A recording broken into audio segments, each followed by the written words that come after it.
Fréquence Évasion, Midi-Pyrénées, Languedoc-Roussillon, Provence-Alpes-Côte d'Azur. Loisirs, culture, environnement, économie. Sur Fréquence Évasion, l'info dans le Sud est sans limite. Fréquence Évasion, la culture du Grand Sud. Fréquence Évasion, Provence-Alpes-Côte d'Azur. Vous écoutez Fréquence Évasion, nous sommes dans les Alpes-Maritimes, à Tende exactement, en compagnie de Pierre Machu, qui va nous faire découvrir le musée de la Vallée des Merveilles. Pierre Machu, bonjour. Bonjour, merci à vous. Alors tout d'abord, est-ce que vous pourriez nous situer Tende et le musée des Merveilles? Alors la ville de Tende se trouve dans les Alpes-Maritimes, à environ 80 km au nord de la ville de Nice, qui est certainement plus connue de vos auditeurs. Et au sein de cette ville de Tende se trouve le musée départemental des Merveilles, musée départemental des Merveilles, qui est un musée de site, le musée de site de la vallée archéologique du Mont Bégaud, une vallée bien connue des archéologues, puisqu'elle renferme un trésor patrimonial très important, de dimension nationale et même européenne, puisqu'il s'agit en l'occurrence de près de 40 000 gravures qui datent de l'âge du cuivre et de l'âge du bronze ancien, qui ont été réalisées dans ces hautes vallées montagnardes, puisque les gravures s'échelonnent entre 2000 et 2700 mètres d'altitude, par des peuples agropastoraux il y a environ 4000 ans. Qui a découvert la Vallée des Merveilles et comment s'est passée cette découverte? Alors là, effectivement, c'est une vallée qui est connue depuis très longtemps et notamment étudiée scientifiquement depuis la fin du 19e siècle, donc finalement assez récent par rapport à l'ancienneté de la connaissance de la Vallée des Merveilles, étudiée scientifiquement par toute une série de personnages, le premier étant Émile Rivière, un archéologue français qui, dès 1877, étudie cette vallée et qui, le premier, rédige un rapport de manière à faire connaître ces gravures au monde scientifique. Et depuis, donc plusieurs personnes, français, anglais, italiens, ont consacré de grandes parties de leur recherche, de leur vie à l'étude de ces gravures. La dernière personne en date étant toujours, d'ailleurs actuellement, le professeur Henri Delemley, qui depuis 1967 étudie ces gravures, étudie les symboles gravés sur les roches du Mont Bégaud. Alors que représentent ces gravures? J'ai dit tout à l'heure qu'on pouvait compter environ 40 000 gravures sur les roches du Mont Bégaud. Et effectivement, sur ces 40 000 gravures, il est possible de distinguer plusieurs thèmes, dont 4 sont essentiels, 4 thèmes dits représentatifs, à savoir tout d'abord la symbolisation du corniforme, le corniforme qui est un animal à cornes. Près de 80% des gravures représentatives sont des corniformes, donc un thème très important. Et 3 autres thèmes qui sont les armes, représentées par des gravures de poignards, des gravures de hallebardes et des gravures de haches. Également, 3e thème, les réticulés, qui sont tout simplement des gravures de figures géométriques divisées en cases. Et enfin, 4e thème, le moins important, le moins fréquemment gravé, mais très très important quant à l'interprétation des gravures, qui est le thème des anthropomorphes, c'est-à-dire des représentations humaines.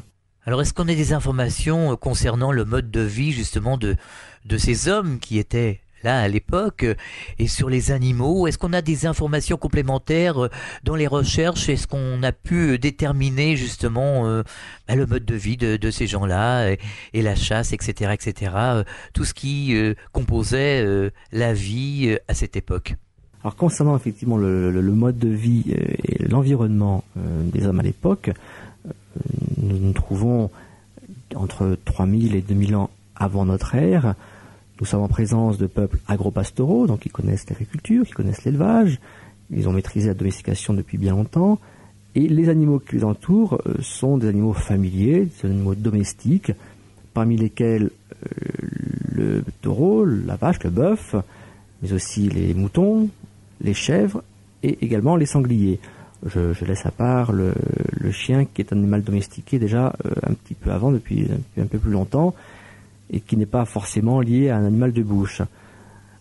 À côté de ces animaux domestiques existent bien sûr les animaux sauvages caractéristiques, typiques, qui varient selon les régions. Dans nos zones de montagne, beaucoup de cerfs, beaucoup de sangliers par exemple. Donc ce sont des animaux qui connaissent bien l'environnement dans lequel ils se trouvent, qui l'ont maîtrisé puisqu'ils ont domestiqué la nature. Et parmi ces animaux domestiques, donc j'ai dit que le corniforme, donc le taureau, la vache, est un animal important bien sûr pour des raisons vivrières. C'est un animal qui qui donne beaucoup de choses, que ce soit de la viande, que ce soit du lait, que ce soit de la peau pour les vêtements par exemple, mais semble-t-il également animal symbolique, très important, animal qui semble lié à un culte, alors un culte qui n'est pas simplement localisé dans les régions du Mont-Bégaud, mais qui est un culte que l'on peut retrouver à cette époque-là dans tout le pourtour du bassin méditerranéen, depuis le Proche-Orient jusqu'au rivage espagnol, culte du taureau qui semble lié à une divinité importante, qui serait une divinité permettant l'abondance à travers le don de l'eau du ciel qui est donnée par ce dieu taureau. Alors vous retracez beaucoup l'histoire de l'eau ici au Musée des Merveilles, c'est un thème récurrent. Est-ce que vous pourriez nous en parler en quelques mots ? Oui, thème récurrent effectivement que cette nécessité de l'eau pour les populations, donc il y a 5000, 4000 ans, importance toujours d'actualité puisque l'eau reste un enjeu économique important, un enjeu vivrier important, et cette eau semble dès l'époque du néolithique, dès l'époque de l'âge des métaux, avoir joué un rôle très important pour les populations.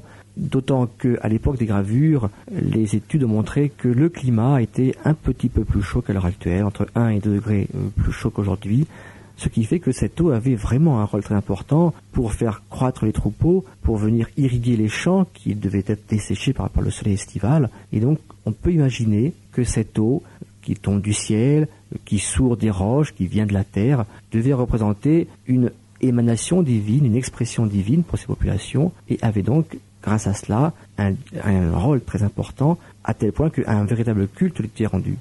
Alors comment l'homme se servait de l'eau à l'époque ? Est-ce qu'il y avait des systèmes d'irrigation comme aujourd'hui, ou est-ce qu'il cultivait autour d'une base, d'une source d'eau ? Effectivement, il semble que dès les époques protohistoriques, donc entre 4000 et 5000 ans, l'eau ait été domestiquée, c'est-à-dire que dès ces époques-là, les hommes, les populations agropastorales, et réussi à mettre en place des systèmes d'irrigation à travers des bassins de récolte d'eau, à travers des canaux qui permettaient de recueillir cette eau des bassins pour l'amener au niveau des champs à cultiver. On en a la preuve en Mésopotamie, par exemple, pour les périodes qui sont celles qui nous concernent, et il semble qu'à travers les gravures découvertes sur les roches du Mont-Bégaud, il soit possible d'interpréter certaines d'entre elles comme la représentation de ces canaux, de ces bassins d'irrigation, ce qui semblerait montrer que dans nos régions, dans les Alpes-Maritimes, à une époque donc très ancienne, l'homme ait déjà eu connaissance de ces systèmes d'irrigation gravitaires. Alors nous pourrions parler des armes. Alors est-ce que l'homme avait besoin de se défendre à l'époque ? Et nous en parlions hors antenne, ces armes sont représentées sur les peintures rupestres. Effectivement, beaucoup d'armes représentées, je l'ai dit tout à l'heure, des poignards, des hallebardes, des haches. Et il semble que ces armes ne soient pas réellement à voir comme des objets à tout faire, finalement, mais comme des symboles de pouvoir, des symboles de divinité, puisqu'il semble que ces poignards, ces armes, telles qu'elles sont gravées dans la Vallée des Merveilles, ne servent pas à représenter un objet réel, mais servent, dans un but plus symbolique, à véhiculer une idée qui serait celle de puissance, de force, d'action, trois termes qui sont à relier à la présence du dieu taureau. Le poignard semblant être l'attribut du dieu taureau, un peu comme plus tard en Grèce, la foudre ou parfois même l'épée brandie sera l'attribut du Zeus. Associé à ce dieu taureau, à ce bovidé divin gravé sur les roches du Mont-Bégaud, semble également associé effectivement son pendant féminin qui serait la déesse Terre en attente de la fécondation divine, en attente de cette pluie céleste qui lui permettra justement de pouvoir apporter l'abondance aux humains. Il semble qu'au Mont-Bégaud, les deux représentations aient fait l'objet d'un culte unique, le culte que l'on pourrait appeler du couple divin primordial, dieu taureau, principe masculin, fécondateur, déesse Terre, principe féminin, fécondé. Tout à l'heure, hors antenne, vous nous parliez des réticulés. Est-ce que vous pourriez nous apporter quelques précisions justement sur ces réticulés que vous présentez ici au Musée des Merveilles ? Oui, effectivement, c'est un symbole un peu étrange, voire hermétique que ces réticulés, ces figures géométriques divisées en cases. Là encore, ce sont les gravures elles-mêmes, la lecture entre guillemets de ces gravures qui nous apportent des éléments de réponse. Et il apparaît que ces réticulés seraient à rapprocher de la symbolisation, nous sommes toujours dans le monde symbolique, de la symbolisation du champ cadastré, de la terre et par-delà même de la déesse terre elle-même. On retrouve d'ailleurs très fréquemment associés à ces réticulés des armes, des poignards par exemple, fichés dans ces réticulés. L'association de ces des symboles semble montrer que le poignard, donc attribut du dieu taureau, attribut de ce dieu qui apporte l'eau fertilisante, eh bien, fiché dans la terre, vient en quelque sorte fertiliser ce champ, vient en quelque sorte fertiliser la déesse terre elle-même, de manière à apporter l'abondance aux hommes. Quel était à l'époque le rapport entre l'homme et Dieu? Est-ce qu'on a des éléments justement qui peuvent nous apporter des précisions, des informations? Là, c'est une question qui est un peu difficile à illustrer, j'allais dire, à l'aide des gravures, puisqu'on n'a pas effectivement un tel parallélisme évident montré par les gravures. Par contre, ce qui est certain, c'est que pour toutes ces populations anciennes, pour tous ces premiers peuples agropastoraux, la régénérescence des plantes, le cycle de la nature a toujours été vécu comme une essence divine, comme une essence divine. Et très tôt, autour de la culture, autour de la mise en terre de graines, s'est créé un panthéon qui permettait d'assurer aux hommes la bonne marche de ce cycle agraire. Alors ces hommes qui ont réalisé ces peintures rupestres, qui nous apportent quelques éléments justement de la vie de ces hommes à cette époque, est-ce que c'était justement pour témoigner de leur vie, pour léguer en quelque sorte aux générations futures des informations concernant leur vie? Alors là je pense qu'il en est de même un petit peu que ce fameux grand temps des cathédrales, ce même souci de l'homme croyant, de s'adresser à ces dieux, de créer des lieux de culte, de créer des endroits où il pourra accéder à la divinité, à communiquer avec elle. Et bien plus, je pense, que dans un souci de laisser une trace de son passage, il y avait souci de s'adresser aux dieux, de créer vraiment une communauté importante, une communauté religieuse, à tel point que ces gravures, si on part du principe qu'elles ont été réalisées entre moins 3000 et moins 2000 ans environ avant notre ère, bien à tel point que ces gravures montrent une grande continuité. Pendant 1000 ans, il semble que le vocabulaire, en quelque sorte, qui a été employé par ces graveurs, les corniformes, les armes, les réticulés, les anthropomorphes, eh bien, ce vocabulaire n'a pas évolué.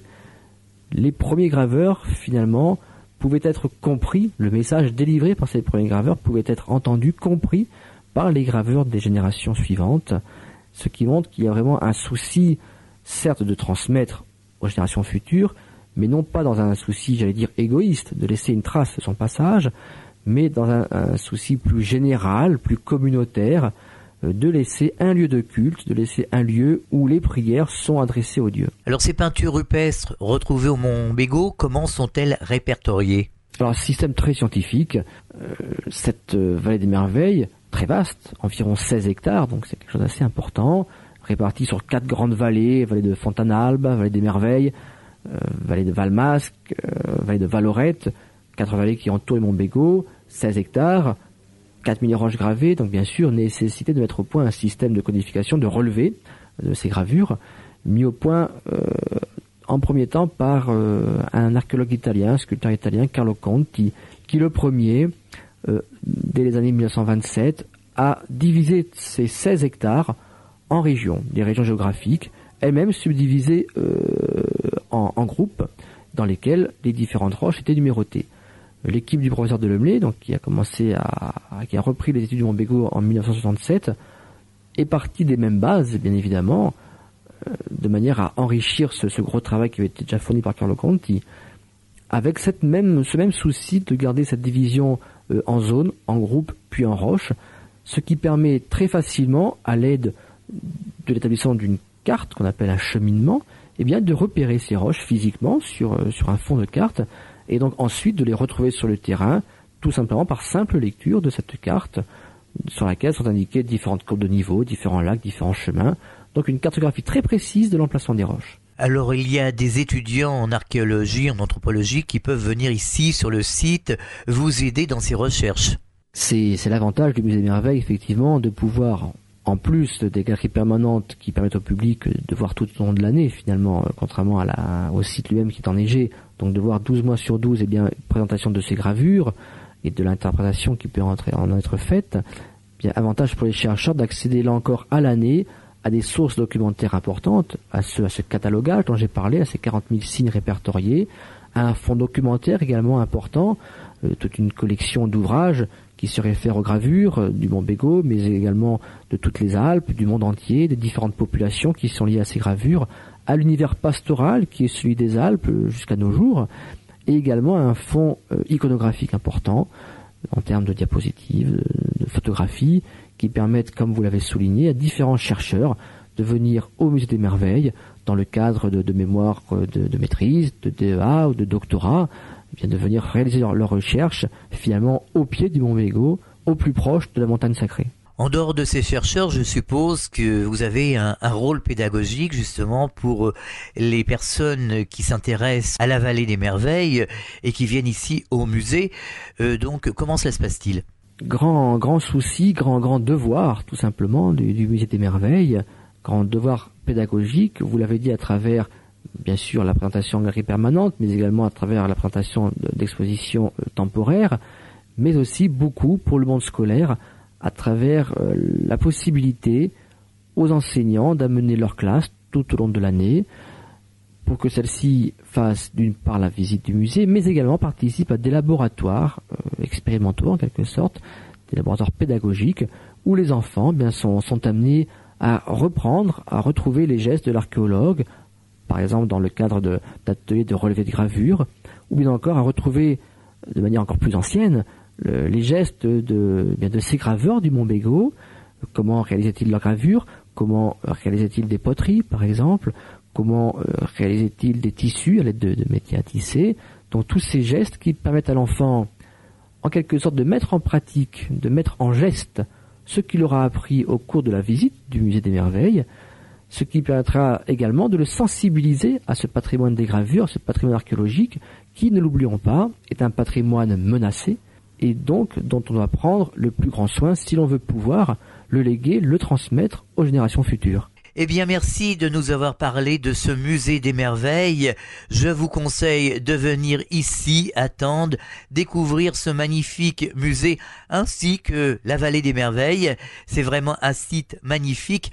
Pour cela, si vous souhaitez avoir des renseignements complémentaires, eh bien, je vous propose de nous donner tout de suite les coordonnées du musée des merveilles afin que les auditeurs de Fréquence Évasion qui souhaiteraient se rendre ici à Tende et découvrir ce musée prennent contact avec vous.